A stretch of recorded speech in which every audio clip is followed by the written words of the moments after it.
नमस्कार मैत्रिणींनो. आज मी तुम्हाला शेवभाजी करून दाखवणार आहे ढाबा स्टाईल. तर त्यासाठी मी बघा गॅसवर कढई ठेवली आहे. 2 पळ्या तेल घातले मी त्याच्यामध्ये. तेल थोडंसं जास्त टाकायचं या भाजीला. मग त्या 2 पळ्या मी तेल घातलेलं आहे. तेल थोडंसं गरम होऊन द्यायचं आहे आपल्याला. थोडासा गॅस मी मोठा करते. शेवभाजी पण एकदम छान चवीला एकदम छान लागते बघा. आता ह्याच्यात मी ही शेव तेलामध्ये मी परतून घेणार आहे. शेव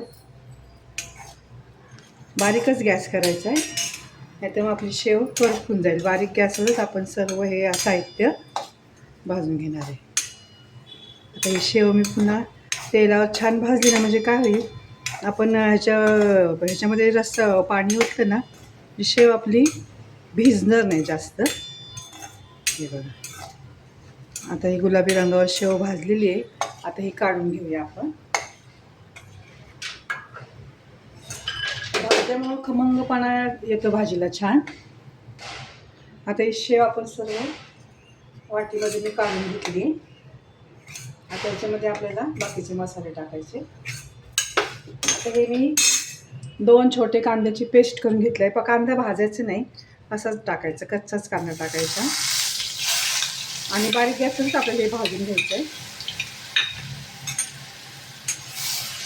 कांदा कच्चा आहे त्याच्यामुळे आपल्याला कांदा चांगला परतून घ्यायचा, म्हणजे त्याचा कच्चा वास निघून जाईल. चांगला असं गुलाबी रंग आपण कांदा भाजून घेऊ. भाजल्यामुळे मसाल्याचे चांगले भाजल्यामुळे काय होतं, भाजीला आपली छान टेस्ट येते. थोडंसं गॅस मी मोठा करते.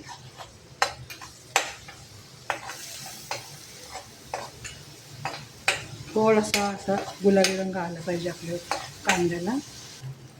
तर कांदा आपला परतून झाला आहे. आता हे एक टोमॅटोचं पेस्ट केले मी, ती पण आता आपण परतूया.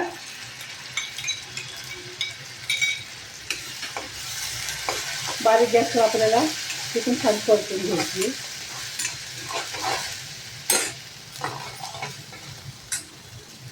हे आता आपला मसाला परतला आहे, कढईने तेल सुटले. आता मी गॅस बारीक करते. आता त्याच्यामध्ये आपल्याला घालायची 1 चमचा आलं लसूण पेस्ट. त्याच्यामध्ये मी कोथिंबीर वाटलेली आहे. कोथिंबीरमुळे छान वास येतो आपल्या भाजीला. आता एक कच्चापणा जाईपर्यंत हे पण परतून घ्यायचं छान बारीक गॅसवर. आता आपला हा मसाला परतला आहे. आता ह्याच्यामध्ये आता आपण बाकीचे मसाले घालूया. छोटा अर्धा चमचा हळद, छोटा चमचा धणे पावडर,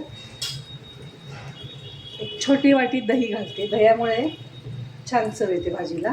दही जास्त आंबट नाही, फ्रेश दही घ्यायचं. हे परतायचं आपल्याला. आणि आपला घरगुती मसाला टाकायचा आहे. तुम्हाला जर शेवभाजी मसाला टाकायचा असेल तर तुम्ही टाकू शकता.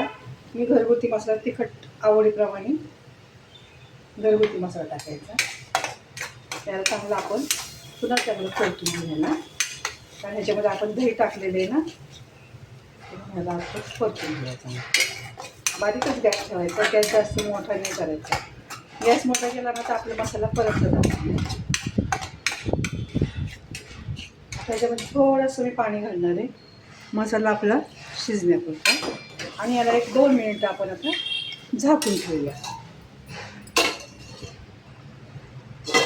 हे पहा, आपला मसाला किती मस्त परतला आहे आणि भाजीला पण कलर किती छान आला आहे. पहा, थोडीशी मी कोथिंबीर टाकणार आणि आपण ह्याच्यामध्ये मीठ नाही घातलेलं, चवीपुरतं मीठ टाकूया. थोडंसं मीठ, कारण शेवामध्ये पण मीठ असतं ना. त्याला घालून घ्यायचं आणि ह्याच्यामध्ये मी आता पाणी घालणार आहे. तुम्हाला आवडीप्रमाणे तुम्ही पाणी घाला. तुम्हाला कितपर्यंत ग्रेव्ही करायची तेवढं पाणी तुम्ही घालू शकता. थोडंसं कांदा टोमॅटो जास्त शेव असेल तर कांदा टोमॅटोचं प्रमाण वाढवायचं. आता ह्याला एक उकळी काढू आणि मग ह्याच्यामध्ये आपण थोडीशी शेव टाकायची. ज्यावेळेस आपल्याला जेवायची ना त्यावेळेस आपण ह्याच्यामध्ये शेव टाकायची. अगोदर जर शेव टाकली तर ती पूर्ण रश्श्यामध्ये विरघळून जाईल. आता ह्याला मी झाकण. ही पाच 2 मिनिट झाले. भाजीला किती छान तर्री आली आणि उकळी पण छान आली. आता ही आपली ग्रेव्ही छान शिजलेली आहे. आता काय करायचं, ज्यावेळेस आपल्याला जेवायचं ना त्यावेळेस आपण ह्याच्यामध्ये शेव घालायची आणि मग ती जेवायला तुम्ही जर आत्ताच टाकली ना तर त्याचे पूर्ण त्याच्यामध्ये वितळून जाईल. अशा पद्धतीने तुम्ही ग्रेव्ही एकदम टेस्टी करा भाजीची, म्हणजे शेवभाजीला एकदम छान चव येते. थोडंसं आंबट दही असेल तर थोडंसं ह्याच्यामध्ये गूळ घाला, कारण आपल्या चव मग त्या गुळामुळे चव चांगली बॅलन्स होते. आंबट दही असेल ना मग आंबटपणा येतो, मग थोडंसं गूळ घालायचा, गुळामुळे एकदम छान टेस्ट येते भाजी. आता हा रस्सा आपला तयार झाला आहे. आता मी बाऊलमध्ये थोडंसं काढून घेते. हे पाहता, ही आपली शेवभाजी एकदम तयार झालेली आहे. तुम्ही चपाती फुलक्याबरोबर पण ही भाजी खाऊ शकता, खूप चवीला छान लागते. तर अशा माझ्या पद्धतीने तुम्ही ही भाजी करून पहा आणि मला नक्की कमेंट्समध्ये सांगा की ही भाजी तुम्हाला कशी वाटली ते. आणि माझ्या चॅनलला लाईक सबस्क्राईब जरूर करा. धन्यवाद.